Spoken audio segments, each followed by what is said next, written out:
Hey, hey, hey, sorry for the radio silence on our end. We had 2 weeks of interviews fall through, and also it felt like the plagues kind of came and ripped through our family a little bit. Just one debacle and illness after another. Here we are, 2 weeks of no episodes. I think I care more than you do, but that's okay. My baby was gone for 2 weeks. This has been such a joyful pursuit. It was kind of had a little emptiness inside my soul not being able to accomplish episodes the last 2 weeks. But October is exciting. So from next week, Wednesday, we're back to our regular weekly schedule of releasing episodes. Next week, Wednesday, is October 1st. All of October is going to be what we're calling ofrenda editions. The Dia de los Muertos tradition is to make an altar de la ofrenda, which is an altar where you honor your ancestors that have passed on. Think of the movie Coco. If you haven't seen Coco, I highly encourage you to go and watch Coco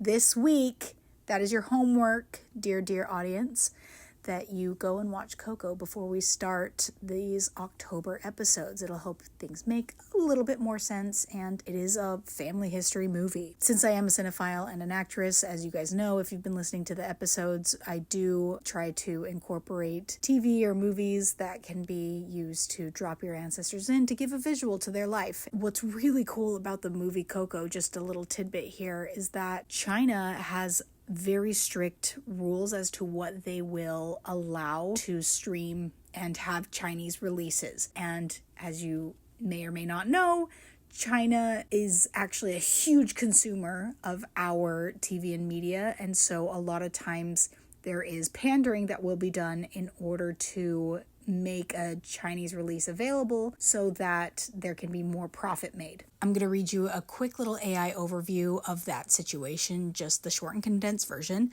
So Disney executives did not expect a Chinese release for Coco because the film's plot involving ghosts and the land of the dead typically violates China's censorship guidelines.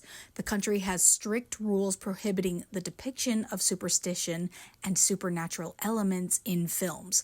However, in a surprising and unprecedented move, the Chinese censorship board approved the film for release in 2017 without any edits.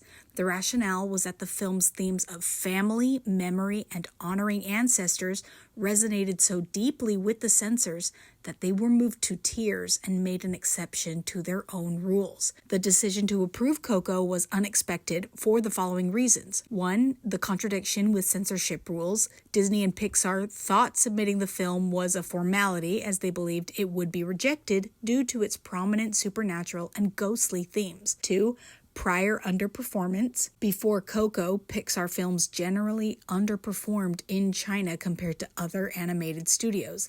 The film's success contradicted the studio's historical track record in that market. And 3, the Mexican cultural focus. Some executives held a narrow view that a film centered on Mexican culture would not resonate with overseas audiences. However, the strong universal themes proved this assumption wrong. So following its release, Coco became a massive word-of-mouth driven success in China, eventually becoming Pixar's highest grossing film in the country and one of its largest markets worldwide.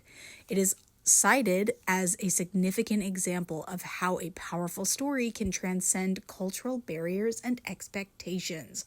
Family history. Woo-hoo. So these episodes coming in October are going to be, like I said, ofrenda editions. So all of our guests in October, there are 5 Wednesdays in October. Yay for you. 5 special episodes where each guest is going to be someone who has recently lost someone. And so they have a newer addition to their ofrenda. And then we're also going to talk about other ancestors that may be hanging out with that more recently deceased loved one. If you've already seen Coco, pull it back out. 'Tis the season. Rewatch it. Oh, what a gem.